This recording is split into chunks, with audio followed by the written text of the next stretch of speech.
I sent something like 70 applications to different airlines. 2 airlines answered. Oh, wow. Yeah, and one of them I got an interview with and got the job as well.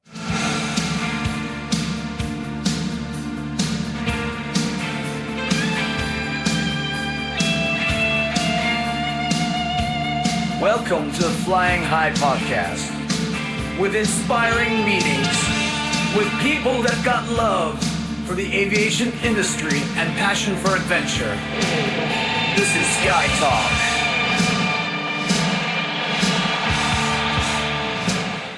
Hi, and welcome to Sky Talk. I'm your host, Michelle Astergaard. And joining us today, we have the commercial airline pilot, Oliver Nilsson. Yeah. Welcome. Thank you very much. Thanks for having me. I'm so glad we managed to make this happen. Yeah, very. I'm so glad too. There was a bit of fixing to do, but yeah, I'm very happy to be here now. Yeah, so you've been working in London for quite a while now. Yeah, I've been based in London over the summer, and before that I was based in Milano. So it's been quite a busy summer. And now you're relocating to Palma tomorrow, right? That's correct. I'm relocating to Palma de Mallorca, yeah. Yeah, and I've been to Greece, and now we just happen to be in the same country. Crazy, yeah? Yeah, and this morning you had to go to Alicante for a little bit. Yeah. I was, I went down to Alicante and back, and we had to delay the podcast a little bit, but yeah. Yeah, worked out perfectly though. Worked out fine, yeah. So now we're filming down in Malmö. Yeah. Yeah, we have a nice view all the way over to Copenhagen. We do indeed, yeah. 16th floor, so yeah. Yeah, perfect. So I heard about you before I met you through your mom. That's correct, yeah. When I was working as a flight attendant, and she told me about you and that you want to become a pilot yourself. Correct, yeah. And before that, you started working as a steward. Correct. Yeah, I started working as a steward back in 2011, and it was basically my mother, who then was a cabin manager at a charter airline in Sweden. So she kind of got me into the thought of it. Nice. So that's how it all started through your mom? Not really. It actually started. My father, he was a airline captain, and when I was younger, on the breaks, like the spring break, summer breaks, I used to always go flying with him and sit on the jump seats. And I remember like how it started specifically. I was 5 years old, and we were on approach into London City Airport, which is a very steep approach. And I just thought it was so cool. Like, it's my dad doing that. I want to do the same. Yeah, I think you have a picture on your Instagram of you sitting in the lap, right? Yeah. Yeah. Sitting in the lap. I think I was like 6 or 7 when that picture was taken. I was already hooked. That's so cool. Yeah. Yeah. Yeah, I was. I got hooked early. So so it was because of the coolness of it, obviously. But what are the reasons? Like, flying has always fascinated me in many ways. The freedom of it, and how we actually, as humans, have managed to take these huge aircraft up in the air and travel so fast. It's just always amazed me so much. And then I love engines. I love things that go fast, and so it's always been like, it's always been a natural thing for me, so to say. It's something I never thought about anything else. Yeah. It's been one way, this way. Yeah. No other way. Yeah. And it's the same because one of your brothers are correct. pilots too. Yeah. So my brother, he is also an airline pilot for a big airline in Europe, and he basically got the same inspiration as I did from my father and my mother. So they were both in aviation. That's how they met. And they've always been a huge inspiration to all of us, and that's how it kind of started. I think that's like the airline industry. It's just, at least that was my feeling when I was a flight attendant, because it's all like so positive. People just solve problems. Like things happen, but I know, right? It's like I think a lot of people. It goes in generations. Like children who have parents that's involved in aviation in some way or another. I think that's kind of pretty normal. Yeah. But I fly with a lot of guys who come out of the blue. Like they were 16 years old, and they're like, oh, flying is cool. I want to try that. Yeah. So it's not just that, but I think it's a lot of people go that way. Yeah. Yeah. And that's part of the reason why I started this podcast too, because I want to be able to inspire people by Yeah. listening to people like you who have done the job, and you are now a captain at a big airline. What aircraft do you fly, by the way? I fly a Boeing 737, the 800 and the Max. Okay, cool. Yeah. If we interview and hear and listen to more pilots, people can, you can make it more clear and more attainable. That's it. Yeah. Yeah. Yeah, because it is like for many people initially, it's just a dream. And a lot of people think, oh, it's so much money, it's so hard to get a job. And of course, yeah. But I mean, It is a lot of money. And it is a lot of money. Yeah, it is a lot of money. And at first, that can be kind of scary. Like, how am I going to do this? If you don't have well-off parents or somebody who can help you, it's tough. It is initially. Yeah, but it's also an investment. Absolutely, I would say so, definitely. And I mean, you pay this lump sum of money initially, and then you get to do what you always dreamt of. So basically, when I go to work, it doesn't always feel like I go to work. Yeah. I mean, it's my hobby. Yeah. I get to do what I want, And that's we talked about it right before we started recording here. That the funny thing with pilots, doesn't matter if it's airplane pilots or helicopter pilots, we go to work and we fly all day, and then at the end of the day we meet each other and over a beer and we talk. And you talk airplanes, airplanes yeah. or helicopters. Or helicopters, yeah. So tell us about your way. Like, how did you start? So initially, all the way through school, when I was in upper secondary school and so on, I always had I wasn't like the most ambitious kid in school, I had a lot of other things going on in my head. But eventually you get a little bit older and you start, okay, I need these and these grades, because there are certain requirements, of course, especially with regards to maths, physics, English, obviously. And I sort of looked up okay, what do I need to achieve in these subjects to be able to apply? So that's what I did.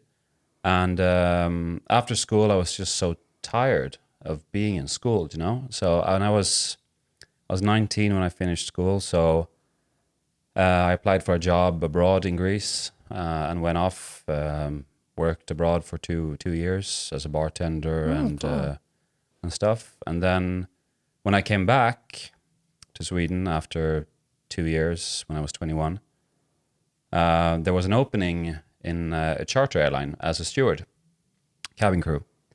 And I figured, okay, that'd be cool. I mean, my mother does that, and that seems nice. Like, why not try it? So I did, and I kind of got hooked, I was only supposed to do it for 6 months, but I ended up doing it for 6 years. Oh, wow. Yeah. So What year did you start?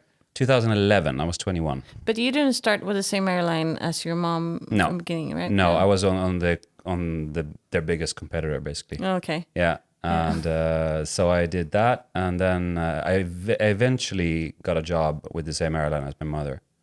So I did that for another couple of years, and then I kind of saw a swing in the industry, particularly for pilots. Like, a lot of pilots was needed, and I thought, like, okay, this is my chance. I got to take this now. I got to do it now.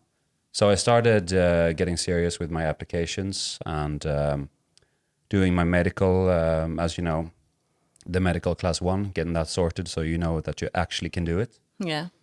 And after that, I applied for a couple of schools, got denied a couple of times. But then eventually I got into one school here in Malmö at the airport Sturup. And then it just kicked off, basically. And that was 2016.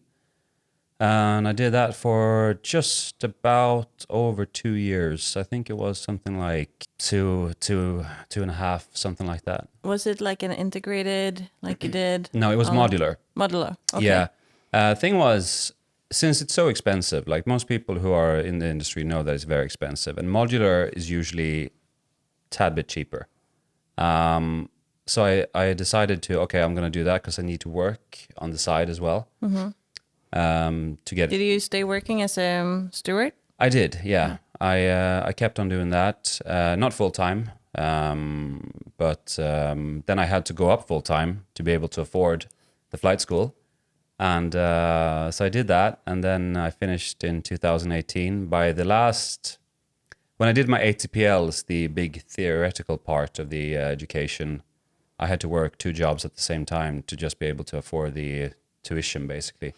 It's so funny to see like how people do it, because I know a guy, he's also an airplane pilot, and I met him like after his studies. Yeah. He was struggling to get a job. He was working at Joe and the Juice. Yeah. I met him when I was a flight attendant, I can also imagine. wanting to become a pilot. Yeah. And we're all just like finding the different ways. That's it, you know. Yeah. I mean, you have to just like, you need to, as we talked about earlier, you just need to like follow your heart there and just go for it.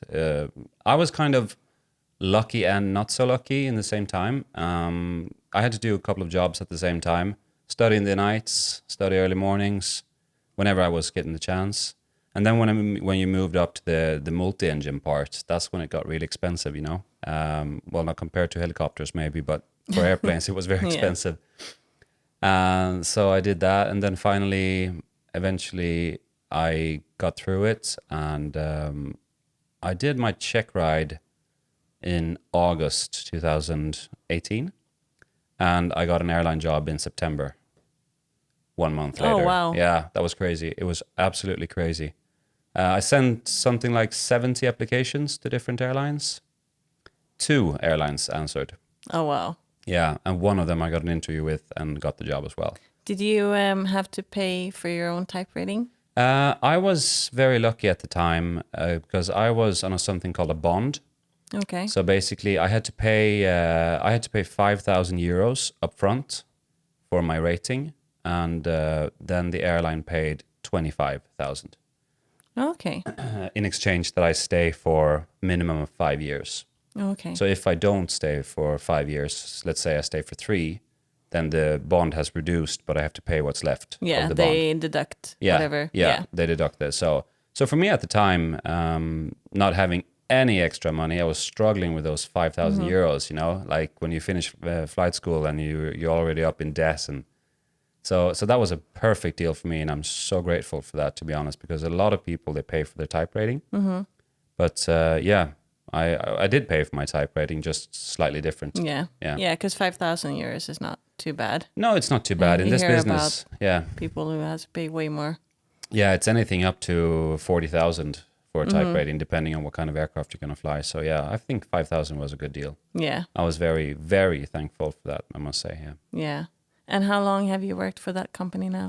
I've been employed ever since. I started my rating in October 2018, so I got the job in September. I've been there 6 years almost. Yeah, almost 6 years now. Yeah. Oh, wow. Time flies. Time flies, yeah, Yeah. that's it. But yeah, I'm really enjoying it, and no plans to move. Yeah. Yeah. Nice. But you said you've been to Milan? Yeah. I mean, you're based there? So yeah, I started off being based in Palma as a cadet. What is that? A cadet is basically when you're brand new to the airline and you have basically zero experience. So you start off from scratch. You do your type rating, then you start off with your line training, and I did that sort of. I don't know how many sectors it was. One sector is like, let's say you fly Palma to Barcelona, so that's one sector. You do And they that. measure everything in sector, not hours. No, they measure it in sectors. Your experience goes in hours, but with regards to the line training part, that's going to be sectors then. Okay. So I was a cadet then, brand new, didn't know anything basically. Well, obviously, I had zero experience. That's Yeah. a more correct way to say it. So I did that. I was based in Palma Palma de Mallorca in Spain for 5 months. So after my line training was done, and I have done my line check as cadet, so I was a released FO, so to speak, first officer. I stayed in Palma for another 2 months, a total of 5, and then I went on to London. Was based in London for 2.5 years. Then COVID struck within those 2.5 years, and then kind of recovered pretty quick, I must say. I thought it wasn't going to go that fast, but it did. And then I was based in Stockholm, Arlanda after that. Okay. So I was in Arlanda for 2 years, roughly. And then I started my captain's upgrade, the process, basically. And it's a process that takes sort of 5 months or so. Okay. Yeah, so I started the process in October last year. So they have like their own training for captains. Yeah, that's correct. Yeah. So they have their own program, which is controlled by the regulating authority, basically. Yeah. And that and you start off, and then you have sort of a coaching flight, it's called, basically. So you fly with experienced line training captain or so, and you get to ask questions with regards to the command upgrade and all that good stuff. And then you do something they call assessment flight, which when you fly a day together with an experienced type rating examiner or so, somebody in the training department, basically. And then they do sort of a judgment if you're suited for the job, basically. And then after that, you go to an interview with the airline. And after the interview, if you pass that, then you start ground school. And then you do your ground school, which consists of roughly a week, I would say. And then after that, you start line training as a captain again. So same kind of, well, not same, but same type of, you fly with a line training captain, but you sit in the left seat. Mm-hmm. Yeah. Okay, cool. That's it, yeah. Yeah. That's also a difference in helicopters compared Yeah? to Is it? airlines. Yeah, because the captain is on the right seat in a helicopter. All right. Yeah. Okay. Is it the same with the helicopters? Like, do you need a certain amount of hours to become a captain, or No. no? you become pilot in command because it's Yeah. a one pilot system, right? Yeah. Okay. So most operations is a single pilot. Yeah. In the beginning. Yeah. Yeah. Fair enough. But did you ever work as a flight instructor? I did not. No. I'm an instructor with the flight school in Sweden of a part of the education that's called multi-crew. Okay. The multi-crew coordination, basically, or cooperation. So when the students are done with their flight training and they're gonna start working in like multi-pilot systems, so I'm an instructor in that for a big school in sort of mid Sweden. Cool. Yeah, that's really Yeah. cool. Yeah. Yeah, because you learn a lot. Oh yeah. Just So by I just teaching. sit in the sim, basically. Yeah. But you were a flight instructor, right? Yes. Yes. Yes. Yeah. Yeah. Was that fun? I loved it. Yeah. Yeah. can I mean, imagine. most people are like, yeah, this is something I just need to do to get my hours for a first job. That's it. Yeah. And but I actually enjoyed it so much. Can It imagine, was- yeah. Yeah, it was. No, I still keep in touch with most of my students. Really? And yeah, they Nice. became, a lot of students became really close friends to me. Cool. And yeah, Wow. and also just the feeling of seeing someone for the first time, not Yeah, knowing yeah. anything, and then suddenly they're out on their own. Wow. Yeah. And you feel like a mama. Like Yeah, that's it. Yeah, I can imagine. he Yeah. or she knows, like, or whatever they know. But I that is taught them. really cool with working like in the instructing part. Like you see how they evolve Yeah. and you're really like into making them succeed. It's really cool. Yeah. So, do you feel like you had any use of being a steward before? Oh yeah, massively. Yeah. Absolutely, because sort of exactly what's going on or not exactly, but in a humble way, you know what's going on in the back. Like small stuff. Pilots, like when you call, maybe you don't call the cabin crew at certain points of the when they're really busy. Yeah. And stuff want my like coffee now. Yeah, kind of like that, and also something that I can notice with especially new pilots, that is they usually kind of forget to involve all the parts, like cabin crew, and you sort of have to remind yourself all the time that even though there's a door, we're still a team, Yeah. So that's really important. So I think I have that. It falls very natural to me that I include everybody, Yeah, that's nice. So I think that I used to work on the ground as well while during my studies. I loaded bags as well. You've been all over the airport. all over the place. Yeah. Yeah. Yeah, that's so cool. You do what you got to do. You know? Yeah. So how long did you say, maybe you told us that, but how long did you say the studies took about? Just north of 2 years. Let's say, call it 2.5 years. Hardly. Yeah. Yeah, something like that. And do you know approximately how much it cost? I do. So just for the flight school part, let's say from application with my medical and then application to the flight school until I did my check ride, basically, was about 75,000 euros. And that was including stuff like headsets. I bought an iPad for my studies. That's pretty cheap, actually. It's not bad. No. I've Or heard. not, I mean, not cheap, but Well, yeah. yeah, I've comparable. heard. I've heard horror stories of the double yeah. easily. Yeah. So I think by doing it modularly as well, I kept my costs down. So yeah, around 75, and then of course I had to. So I had some more expenses with getting the airline job, housing abroad during the type rating. So all in all, I would say roughly in the ballpark of 85,000 euros. Yeah. Yeah, that's Are you about. happy with that investment? I am very happy with that investment. I would do it all over again. What does a work week look like for you? So I work on a 5-5 roster, it's called. So I work 5 days on, and then I'm off for 5 days. So That's pretty sweet. oh, it's perfect. I love it. It's a perfect work-life balance. So it could be day one, could be, for instance, so either we work the early shifts on the 5 days, or you work the late shift, and that goes. So if you work the first shift or the first 5 days early, then the next 5 days is going to be late, Okay. and then it goes like that, you know. So first day could be, let's say, early shift. You check in early, obviously, so around 5-6 in the morning. And then you either fly 2 sectors or you fly 4 sectors. So that will be either, let's say, Palma to London and then back. That would be 2 sectors. So you only fly Europe, basically. So it depends on the day, but it could be long days. It could be anything from an easy Hamburg and back, or it could be a long 4-sector day. It could be up to 11 hours or so. Yeah. So yeah, so that could be that, and then you do that for 5 days, and then you're off.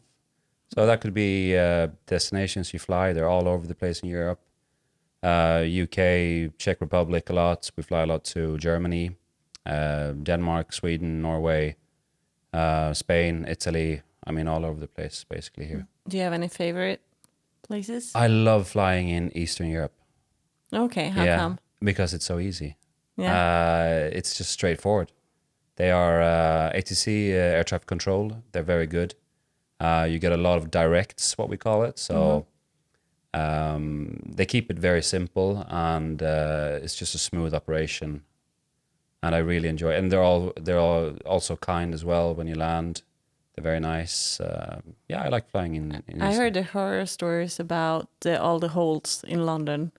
Like you hold forever. Yeah. Yeah. That could definitely be a thing, especially into Heathrow. Yeah. We don't fly into Heathrow, thankfully, but yeah, there's a lot of holds.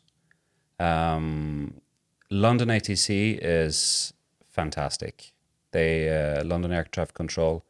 It's it's a lot of airplanes, so they need to keep a very high tempo, you know, and you need to follow all the rules as you would, but you need to also, on top of that, you might have speed control, so you need to keep certain speeds at certain points, and you just kind of you need to be very switched on. But yeah, I like flying in London as well. Yeah. It's just slightly different. Yeah, more in Eastern Europe, it's usually not that crowded, so it's a little bit more relaxed.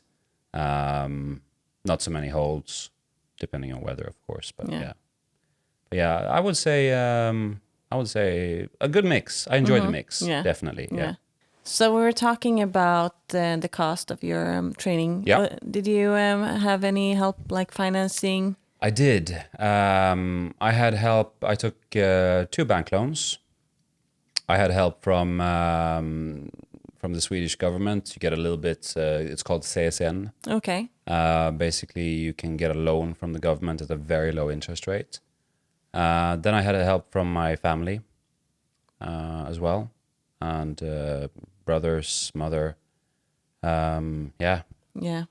Yeah, because CSN doesn't cover all of it. No, right? it doesn't cover, and it's not just the cost of like financing your hours. It's a lot of other stuff. You need to have your housing. You need to have food, like all that stuff. You need to pay fees to like the government for doing the tests. It's a lot of Yeah. other stuff. It's not just the flight hours that cost Yeah. money. And I needed a car to drive back and forth to the airport, and it's a lot of other costs. So I got a lot of help from my family, thank God. Otherwise, I'm sure I would have done it eventually, but it would have taken a longer time Yeah. Yeah. for sure, definitely. No, that's because I think CSN, I mean, they're sponsoring pretty much all schools in Sweden. Yeah. But when it comes to aviation, it's Yeah. a little trickier. It's more restrictive, yeah. Yeah, because you don't, I mean, in Sweden, you don't pay for school. No, Here, you get CSN, yeah, which is paying for housing and, all Correct, the yeah. living expenses. That's and it. then you, no, it's tough. I know a lot of schools are doing like a internship kind of deal. Like you have to pay a little extra, and they promise you that you will get an internship. Have you heard about those?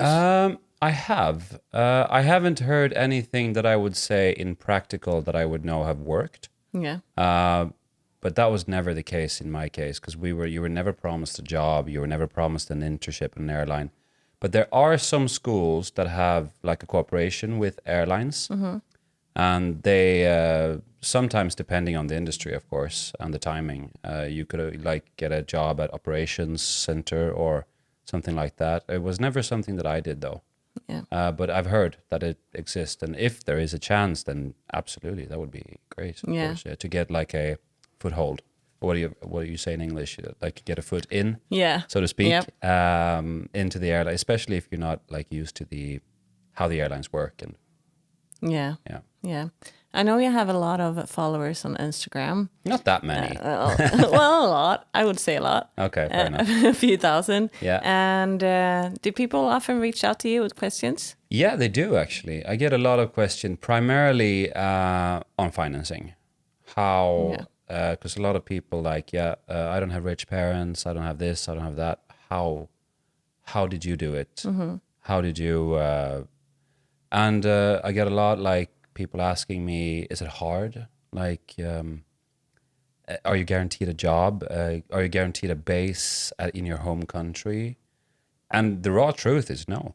Yeah. No, absolutely not. Like, It's hard. You're not guaranteed anything. you're not guaranteed anything. You have to fight for your cause, fight for your will, so to speak. But in my case, I got the job pretty quick, like a month after I was done, and I got based in my home country after 2-3 years, Yeah. which was fairly quick. And kudos to my airline for that. Like it was fantastic Yeah. opportunity. Because I think both you and I met several pilots who worked for an airline Yeah. for like 6 years, Yeah. and they still haven't got their home Yeah. base. They're Yeah. like still Yeah. traveling all the time. And that, of course, could take toll on your family life. I had one guy who wrote to me and asked, like, because he has 2 kids and a wife, and he really needs to be at home. And he asked me, "Do you think this is for me?" And I'm like, I can't really tell you that, but you have to sort of sacrifice a little, especially in the beginning when you have no experience, you have nothing to show for yet. Yeah. But when you have a little bit of experience, you can start to get a little bit more picky, depending on if they need people or not, But that's something you kind of have to take into the equation. Yeah. It's also kind of like the lifestyle Absolutely. of the aviators. Yeah. I guess. Yeah, you're all over the place. You eat breakfast in Alicante, as I did today.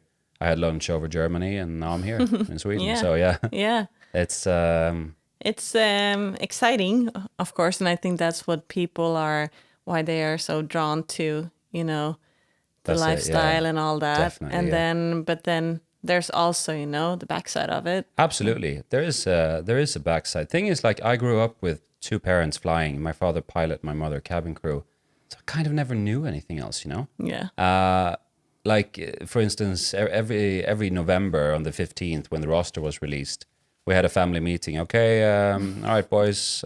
So we're gonna have Christmas Eve on the 21st this month, and this, and that. Okay, yeah, fair enough. Yeah. Yeah. I mean, so I think it would be hard if you have no one in your family who's done it before, and then you suddenly decide to do it, and you're not very fond of that, like, because you're gonna have to fly weekends, you're gonna have to fly on birthdays, you're gonna have to do all that stuff. Christmas, of course, midsummer. absolutely. Yeah. But that's what we do. That's when people travel, So, but there's a lot of perks as well.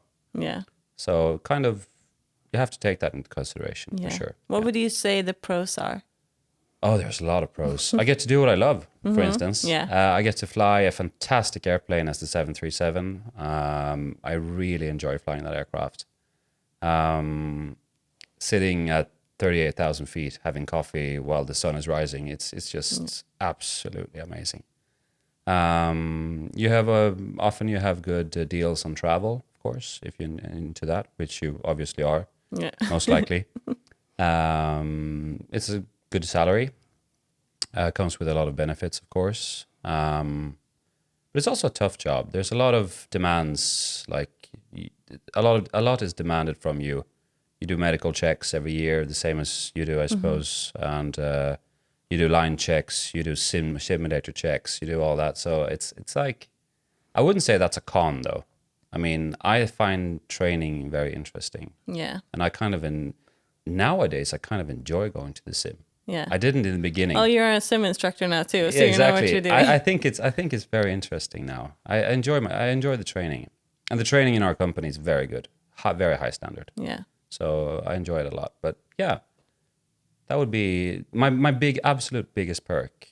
The biggest pro would be that I get to do what I love, Yeah. and I don't go to work. I go fly. Yeah. Yeah. So that's my biggest. That's so nice. It's also like we talked about earlier, that you because you also kept your rating on your single engine Correct. piston. Yeah. Thing is, like, if you don't keep flying the single engine, the small single engine pistons, which you start off on when you start flight school, then that kind of expires, and then it's a bit harder to take it back again, And I keep mine valid, so I keep flying those small ones, and every second, it's valid for 2 years. So every second year I have to do like a check ride with a examiner. But I keep that going because A little cheaper than the 737. slightly cheaper, yeah. Yeah. Fortunately, I don't pay for my check rides in the airline, but yeah. But the small ones are really fun. I still enjoy doing that. Yeah. But I only do it like when it's good weather, good visibility. That's when you go down and fly on helicopter altitudes. Exactly. Yeah. That's when I am about 1,000 feet. Yeah. You fly around, and it's really slowly. In my point of view, 100 knots. That's very slowly. I don't know what you guys fly. That's zero. like a standard helicopter. Yeah. Yeah. So. Yeah. But then you can go and you can take your girlfriend and go for lunch somewhere. I can, yeah. We've done it a few times. One of the first dates we had, actually, I took her out in the single engine, the Cessna. That's kind of a flex. Yeah, well, kind of. You had to do something, to stand out. So I took her for a ride about an hour. When you want to do small trips, if you want to go like not too far, because there are no toilets and stuff, and you can't make coffee and all that. Yeah. But 2-3 hours is fine. If you want to fly up to Stockholm from here, that's about 2.5 hours. Or if you want to go to Gothenburg, visit people, visit friends, it's perfect. Yeah. How much is the landing fees in different airports? Depends on the flying club you're a member of, because they pay for like a lot of small, so they pay 1 yearly fee, and that's included. But if you want to go to like the bigger airports, Bromma, Säve, they have a different fee. I don't know, 300-400 Swedish kronor or something. Okay, not too bad. Yeah, it's not too bad. Yeah, It's like 40 euros. yeah, not something even. like that Yeah. for a landing. Yeah. Yeah, and then you have to pay for parking, obviously, Yeah. but it's not too bad. I mean, it's not dirt cheap. but it's Yeah, it's yeah, okay. Yeah, yeah. it's not too bad. It's a hobby I have, and I do it. I fly like 15 hours a year, single engine. 50 or 15? 15, Okay. yeah. Yeah. 15, 20 maybe. Yeah. Well, that's nice just to keep it. Keep it you know, rolling. Yeah. I think you have to fly like 12 just to keep it alive. I'm not sure. I don't know the rules. Yeah. But I keep it around 15 or 20 or so. Oh, that's nice. Yeah. Yeah. It's not too bad. So I asked a few people what they would like to ask pilots. Yeah. And I got a few questions. Of course. And one question that I also got when I was a flight attendant a lot is the fear of flying. Yeah. Yeah. So one person asked if you have any tips to people that are scared of flying.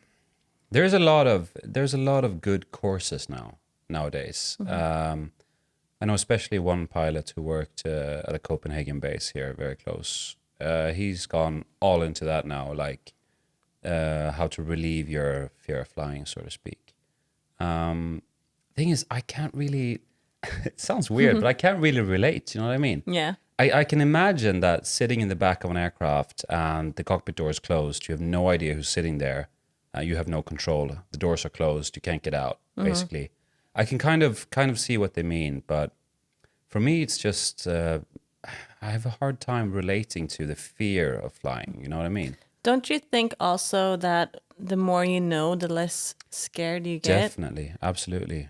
I mean, knowing stuff is half the solution. Definitely, like if you read up on how it actually works and what's actually happening, like what's that noise? Okay, that's the flaps going down. Like we have to use the flaps for landing and so on. Like that stuff, definitely.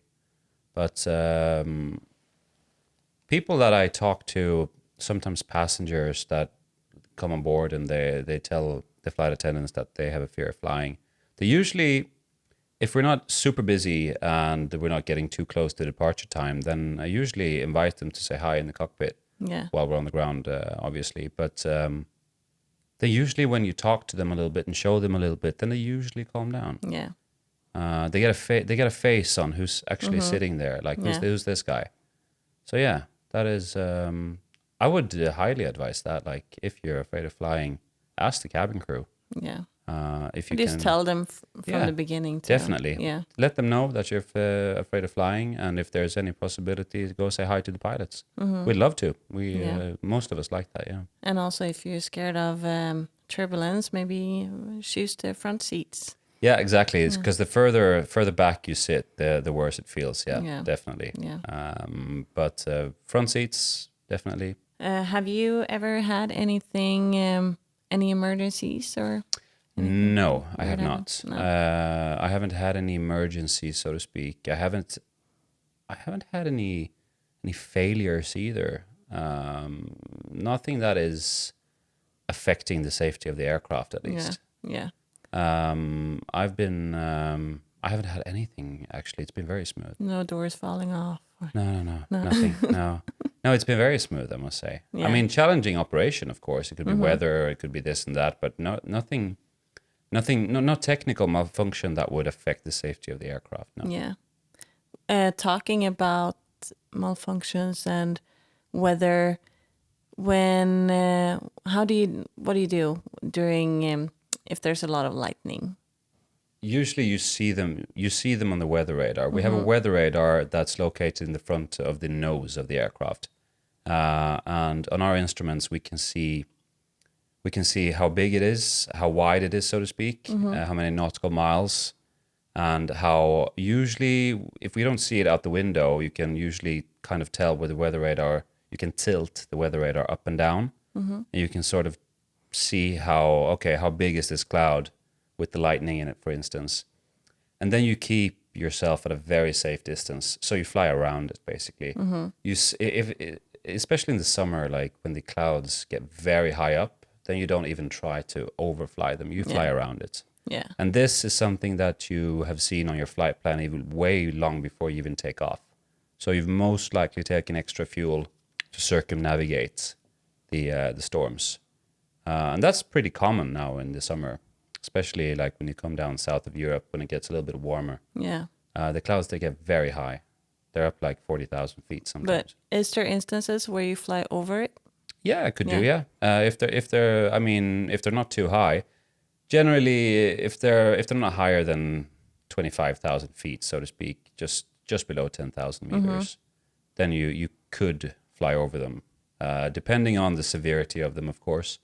But preferably we fly around. Yeah. Yeah, because the activity of the cloud, the thermals basically create turbulence above them as well, and you want to avoid that. Yeah. So you fly around them. Want to avoid the scared passengers. Yeah, I mean, all about the passenger comfort, definitely. Yeah. Yeah. I feel like, I mean, when we were flight attendants, there were a lot of things happening, more things happening in the cabin. A lot of stuff. Yeah, because people are scared. I mean, at least when I flew, people were fainting. Like, Yeah, that happened. the Like, time. especially when, I don't know about you, but when we flew this long haul stuff to Thailand, for instance, then you could have like people coming in and they haven't had a sip of water in hours, and like, Yeah. so people were fainting. It was a lot of stuff going on, wasn't it? all the Jesus. time. Yeah, all the time. Yeah. And yeah, no, fainting, vomiting. Yeah, vomiting was Yeah. one, especially when it was turbulence. I remember specifically once we had this layover in Punta Cana, and then we flew over the Atlantic, and we had moderate to severe turbulence for 3 hours in a row. Oh my God. We were belted to the seats for Yeah. 3 hours. That was mad. People were throwing up all over the place. That's probably the worst I've ever seen. Yeah. Yeah. Oh wow. Do you have it happened a lot of turbulence while you've been flying as a pilot? Not that bad. No. No. I mean, we're in Europe. It doesn't get that bad here like it could do in the closer you get to the equator, basically. But it's not that bad here. Of course, you can have bad turbulence, but I wouldn't say that it would get to that extent. Yeah. Yeah. Because pilots report to each other too. Yeah. Or to like ATC and Yeah. telling them. Yeah. Yeah. You always you do sort of a PIREP, like a in-flight report. You tell ATC, okay, this and this level at my current location, I have this and this level of turbulence. Yeah. And then they report it to the next aircraft coming in there. Reports of turbulence, for instance. Yeah. I think it's talking about like how like the more you learn. Whenever I became a flight attendant, I would always keep my seatbelt on. Like always, like even loose. If I was sleeping, Yeah. I would always keep it on because Absolutely. you never know. So do I.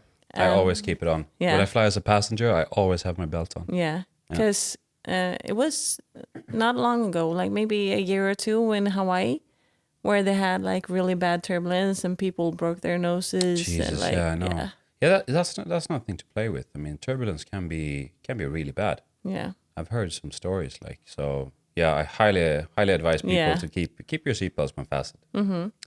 Fastened whenever seated, so to speak. So how come pilots always talk like mumbling when they when they give the PA? I don't know. Like, I try not. I think about that a lot, to be honest. I Yeah. try to like angle the mic Yeah. so it doesn't sound like I swallow it. Yeah. Yeah. So because that's a thing, you know. That's That is a thing. That's yeah. definitely a thing. You know, and nobody hears anything, and that's not very pleasant. Yeah. But I try to mitigate that actually. Yeah. Yeah. I'm not sure how well it's going, but we'll see. Yeah. If you could give people any advice Yeah. on from your experience on how to become a pilot or like things to think about. So first of all, anyone who's seriously interested in it, go do your medical, the class 1 medical, so you know if you actually can, because that's something you cannot affect. You cannot do anything about it. Yeah. If you have something in your body or something wrong with your eyes or hearing that you can't really do anything about, then it's okay. Well, then good. I know that. Yeah. That's the first thing. Sorry. I heard about some people that like had some hearing problems, Yeah. like they had tinnitus, Yeah. and started flight training, and then did the medical a little later, spent all the money, That's a waste. and then they Yeah. couldn't do their medical. That's too bad. Yeah, no. So that I would do that first. Yeah. Go do that, and then get a plan. Get a plan both financially and training wise. So start applying to some schools. We have one school at the moment, I think. Don't quote me on that, but I think it's one school in Sweden that's for free. And they take 20 people a year. Yeah. I would I think definitely. you're right. I would definitely go for that first. So you don't have the financial burden. Did they have that school when you started? Yeah. They did? Yeah. Okay. And I wasn't good enough. Oh, okay. I applied twice, and I got no both of the times, and then I just got tired of applying to them. So Yeah. and don't give up. Like I applied for several schools for 3 years, and I got denied. Yeah. But yeah, definitely just do the medical and then get a plan. Yeah. Financially, if you're gonna pay it yourself, of course, try to get a loan from a close relative if you can, with the low interest rates, because the interest rates, especially nowadays, are really high. And And you do hear about those people who lend a lot of money and they never got a job. And that happens. yeah. It does. It happens. I think you just have to be like any other career. If you really really want this, then you just have to believe in yourself and just do. I'm gonna do this now. This is there's no option. Yeah. And then I think eventually you'll get there. But it is a tough road, and it's not for everyone. Definitely not. And it's a tough. The education is pretty tough. The theory is tough. You know all about that. It can be quite challenging, Yeah. and it's very intense. That's the thing as well. I mean, it's not tougher than any other like university degree or whatever.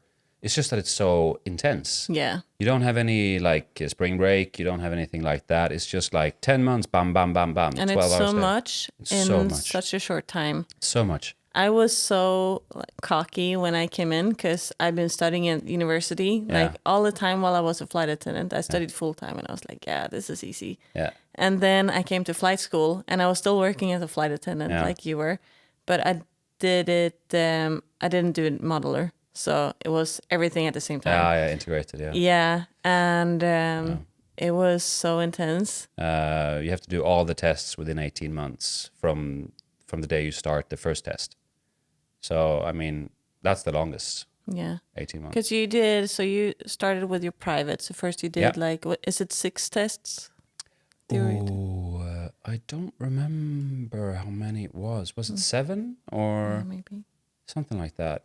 So yeah, the PPL, the private pilot license, I did first, and then I started some time building, getting some hours in. That wasn't too much. It was like 20 hours or so, and then I started pretty straight after I was done with the private pilot. I started preparing for my ATPLs. Yeah. The Airline transport pilot license. That's it. Yeah. That's the one I could get now when I became a captain. So that the ATPL has always been has been frozen. And then when you do your captain's upgrade, you can do it before as well. But I did it because there was no use to do it before. Yeah.